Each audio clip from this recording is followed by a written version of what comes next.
Veio o Coronga, mudou o plano de todo mundo, né?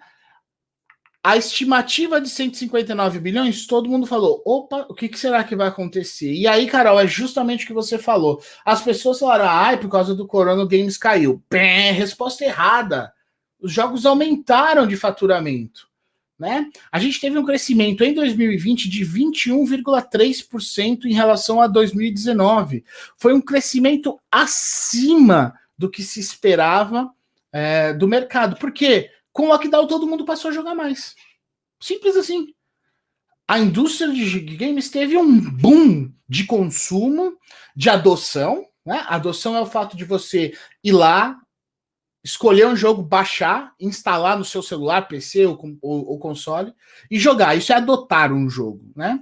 E depois disso, aliás, já tem o tema da próxima. Vamos falar de marketing de games, do funil de marketing de games. Tá aí, adoção, conversão. Vamos falar disso.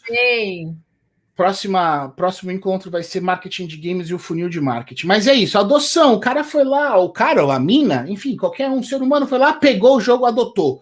E além disso, gastou dinheiro dentro do jogo. Então, a indústria de games cresceu o ano passado muito por conta do lockdown, ou seja, a oferta de lazer e diversão do mundo, de repente, ficou reduzida à sua casa, ao seu espaço.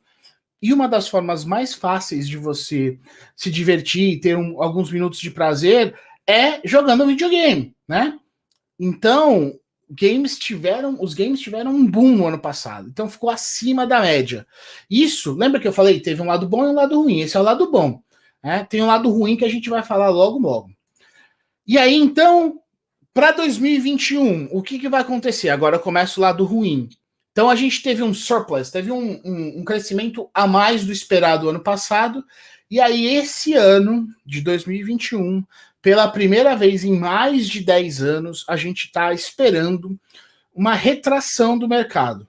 Né? O mercado vai terminar um pouquinho menor do que o ano passado, a gente está esperando aí uma queda de 1,1% no faturamento global de games, mostrando aí uma retração. Mas isso não é necessariamente que o mercado não está crescendo. Não, é porque o ano passado teve um boom que ninguém esperava, e agora com países decentes e civilizados, né, já vacinando a população toda, todo mundo voltando para a rua, todo mundo voltando a ser ativo e produzir, o lockdown tende a diminuir, as pessoas voltam a ter opções de lazer, e aí a adoção dos games acaba diminuindo, e, portanto, o spending, o gasto dentro dos jogos também vai diminuir. Mas isso não significa que esse será um ano ruim, muito pelo contrário, vai ser um ano muito positivo para a indústria de games.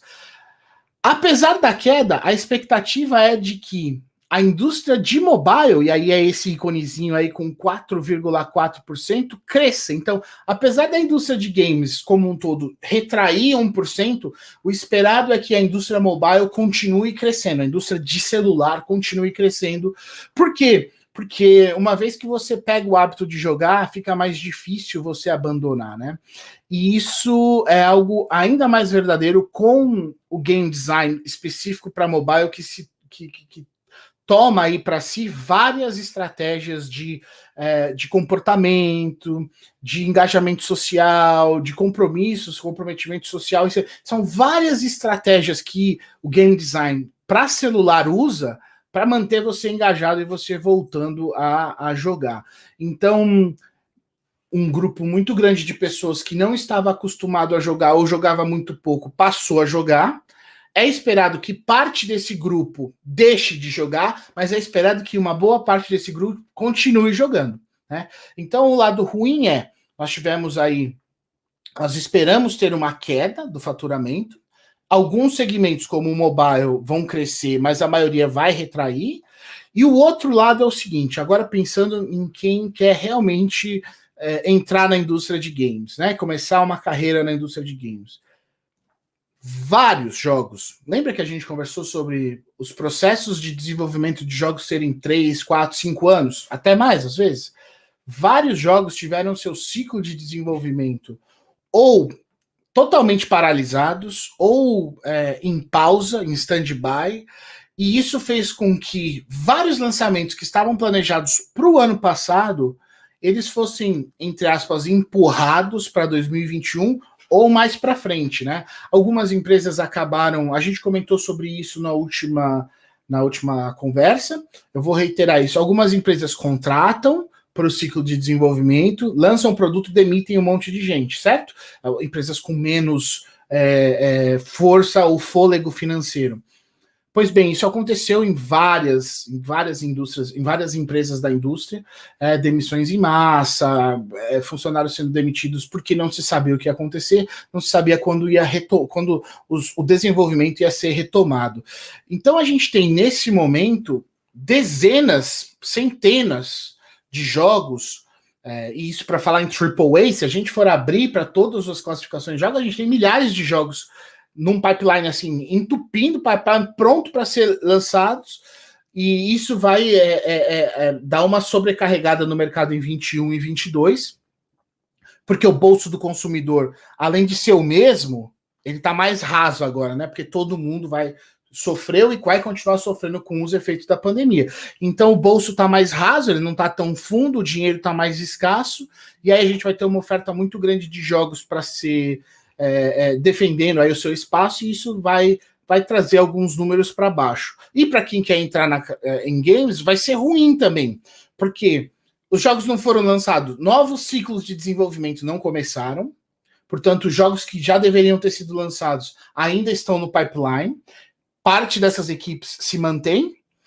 parte das equipes que foram demitidas vão ser ou recontratadas, então, além de você não ter um novo ciclo de desenvolvimento, onde a gente já conversou, novos profissionais são contratados, a gente tem uma sobrecarga de profissionais no mercado de demissões de 2020. Então, se você estivesse concorrendo com 2, 3 pessoas, agora, além de você estar concorrendo com 2, 3 pessoas, você está concorrendo mais com 3, 4, 5 com um baita histórico, com uma baita carreira, com muita experiência, porque tem muita gente no mercado global de games agora. Então, como eu falei, tem um lado positivo, a indústria cresceu, ela vai dar uma encolhida, o termo técnico esse é um ano de ajuste, né? E tudo bem, ninguém está desesperado, ninguém espera que os games vão retrair, não é isso. Mas, por outro lado, a gente tem um excesso de profissionais, um pipeline aí de jogos de lançamentos muito grande para esse ano, e um consumidor mais sensível ao gasto com lazer, um consumidor com um bolso mais raso, né, Carol? Então, como eu falei, prós e contras aí, lados positivos um lado positivo e um lado negativo da coisa. Aprofundando, então, né? Vimos aí o 2020, cresceu, 2021 tá dando uma diminuidinha, aí quem tá assistindo a gente fala, mas SJ, tá bom, para onde eu vou dentro desse mercado global de games? Eu separei algumas direções aqui, mas Carol, é sempre assim, é sempre um caminho das pedras, né? É um mapa, porque não existe uma solução que vai encaixar para todo mundo, né? Então aqui a ideia é a gente dar alguns caminhos da pedra. E aí eu fiz uma brincadeira ali, ó. Para onde eu vou? Usando a licença poética quanto à localização dos países no globo. Tá gente, lindo, hein? Tá bem bonito. O globo é uma ilustração, tá? Não é para levar a sério. Se eu tiver 2 graus a norte ou 10 graus ao sul fora do GPS, não me xinguem, é só uma ilustração. Hoje, óbvio, um dos principais mercados para o desenvolvimento e publicação de jogos é a China. A maior parte do capital de games vem da China. Os maiores investidores estão na China. A China é uma a Ásia como um todo, Japão, China e Coreia do Sul, são as superpotências da indústria de games, né? Elas são aí os principais mercados, especialmente quando a gente fala de celular. É incrível. Eu tive a oportunidade de viajar 4 vezes para a China e eu trabalhei numa empresa chinesa e o pessoal tá trabalhando aqui, faz uma ação no celular, joga aqui, aí volta a trabalhar, aí ele volta, faz mais 2 ações e aqui. Quem joga jogo de celular, especialmente jogo de celular asiático, vai entender muito. É o lance do social commitment, né? Você faz uma ação e aí tem um tempo porque aquela ação demora para acontecer. É justamente isso, faz uma ação, deixa o celular de lado, continua trabalhando. 10, 15 minutos, uma hora depois, volta, faz mais uma ação. Eu não achei meu celular, por isso eu fiz com a minha carteira. Mas a ideia é justamente essa. Então, desenvolvimento mobile na China é assustador. A gente tem algumas dificuldades aí em trabalhar com o mercado chinês. Eu enfrentei muito isso. A primeira é a barreira linguística, né? Assim, a língua é algo muito complicado, o chinês não é uma língua fácil de aprender. E a segunda, a gente tem uma barreira cultural, né? Eu fui muito felizardo em conquistar a confiança da vice-presidente da empresa onde eu trabalhava, que era para quem eu reportava, que é a IGG, mas não é o caso, então não tinha ninguém acima de mim, era eu com a VP, mas isso é muito comum, você ter um supervisor chinês, que às vezes não entende nada da indústria, ele só fica aqui como seu sombra para reportar para a China o que você está fazendo 24 horas aqui no Brasil. Isso é muito comum em empresas chinesas. Então isso é algo que você pode esperar caso você entre numa empresa asiática, especialmente chinesa, ter alguém um chinês supervisionando você, e eles não estão nem aí para você, eles vão falar em chinês e não estão nem aí para você. As principais empresas, né? Ou seja, poxa, quero trabalhar. Tencent. Tencent é hoje a maior empresa de games do mundo.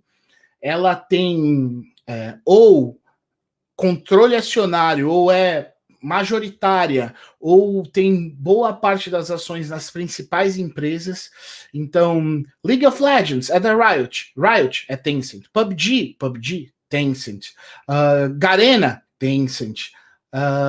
Então, assim, Supercell, Clash Royale, Clash of Clans, Brawl Stars, Tencent.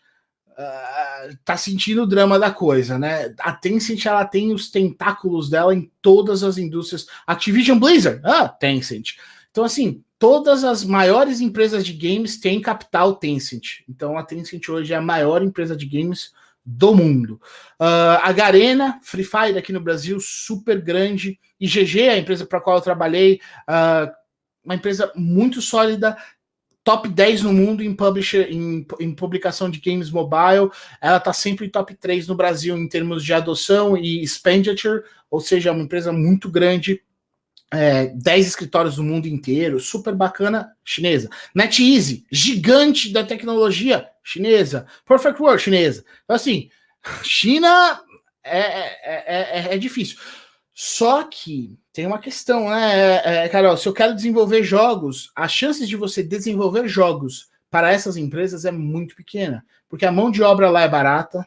Os chineses são muito melhores que a gente em programação, por questões educacionais, culturais, eles programam muito melhor que a gente, eles custam mais barato que a mão de obra brasileira. Então, para desenvolvimento, China não é um bom mercado, mas para trabalhar com marketing, comunidade, é um excelente mercado, eu posso dizer com toda certeza. Continuando, a Europa é um excelente mercado, especificamente falando Alemanha, Suécia, Finlândia. Coloquei o UK ali com asterisco, porque o UK não é mais Europa, mas eu tomei uma liberdade poética aqui, uma licença poética para colocar UK, que também é muito forte. Esses são talvez os principais países de desenvolvimento, em desenvolvimento de games no mundo, especialmente quando você pensa nas big publishers, né? Ou seja, EA, Activision, Blizzard, BT, esses caras, todos têm estúdios nesses países da Europa. Então, o desenvolvimento rola na Europa e as publishers acabam ficando nos Estados Unidos. Aí é uma salada, né? Você tem empresas que são focadas em console, empresas que são focadas em PC, em mobile, em celular, ao contrário da China, que a maioria das empresas desenvolve para celular, a Europa tem aí uma diversidade bastante grande. Muitas das empresas dão visto. Então, para os meus amigos desenvolvedores, artistas, modeladores 3D, pessoas que querem realmente desenvolver jogos, a Europa é um excelente mercado, uma excelente oportunidade para vocês, porque a maioria das empresas dá visto. Os países europeus têm, especialmente esses que eu listei aí, têm populações minúsculas, né? Algumas delas menores que algumas cidades brasileiras. Então, há uma carência muito grande de profissionais. Programadores, então, Carol, diamante bruto. É mandar currículo, preparar as malas e ir embora. Eu brinco com alguns amigos que são desenvolvedores. Não manda se você quiser ir. Se é para testar, não testa. Manda quando você estiver pronto para ir. Porque é mandar e pegar. É que nem jogar minhoca em pesqueiro, sabe? Você joga a vara e puxa, vem peixe. É a mesma coisa. As empresas estão babando por desenvolvedores. Algumas das empresas aí que eu posso citar é a Avalanche, que fica na Suécia, AAA, jogos para console, jogos super bacanas e conhecidos. A Avalanche tem vários estúdios, ela tem o estúdio principal, que faz os AAAs, ela tem um estúdio dela, que faz jogos exclusivos para ela, e aí a gente entra no first party, second party e tal. Crytek, a Rovio, que faz, por exemplo, Angry Birds, né? Poxa, um joguinho que virou filme, que virou desenho, que virou o universo do jogo, explodiu. Supercell, a Supercell é que faz Brawl Stars, Clash Royale. Eu tenho um grande amigo, o Daniel Medeiros, que trabalhou comigo na Robon no Sul, em Florianópolis, e hoje ele é Community Manager da Supercell. Ele mora na Finlândia, ele casou com uma moça da Finlândia, mudou para lá e depois começou a trabalhar na Supercell. DICE, e aí a gente tem um sem número e a Supercell fica na Finlândia, né?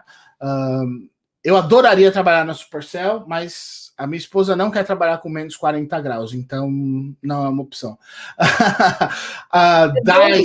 Se tem uma coisa que você tem que fazer num lugar desses é trabalhar, né, SJ? Exato. Não tem muito mais o que fazer, não. Mas é um lugar que eu vou visitar com certeza. E aí, puxa, aí você começa a selecionar assim, eu quero frio ou muito frio. Aí você vai selecionando os seus critérios, você acha os mercados e as empresas. Óbvio, não dá para deixar de falar da nave-mãe, né? A nave-mãe tem um foco bastante grande em publishers, então área de mercado, área de marketing, área de comunidade. Não que não existam empresas de desenvolvimento lá, existem e muitas. Mas dentro desse cenário que a gente está falando, boa parte delas, dessas empresas são publishers, né? De novo, console, PC e mobile, as 3 grandes plataformas. Visto é complicadíssimo ir para os Estados Unidos. Um dos caminhos mais fáceis que a gente tem hoje é ir através da Full Sail, por exemplo, né? Para quem for fazer uma graduação ou para quem for fazer um mestrado, como eu fui, após o término do mestrado você tem aí alguns instrumentos legais para continuar nos Estados Unidos 2 ou mais anos, trabalhando legalmente, com todos os direitos e tudo mais. Então, é bem interessante esse caminho, a Full Sail pode ajudar nessa trajetória. E aí você pergunta, SJ, por que você não fez? Um mês antes de eu concluir o meu mestrado na Full Sail, eu recebi uma proposta da Hopon aqui no Brasil, e era uma proposta absurdamente interessante para assumir todo o departamento de marketing e publicação da empresa e formar o meu time e lançar um jogo global. Então, assim, em termos de desafio, era incrível o que a Hopon tinha me oferecido, e aí eu acabei escolhendo voltar para o Brasil e investir na Hopon, mas eu poderia facilmente ter continuado lá. Então, para os Estados Unidos é bacana identificar uma universidade e pela via acadêmica, e depois você estender seus braços dentro do mercado americano.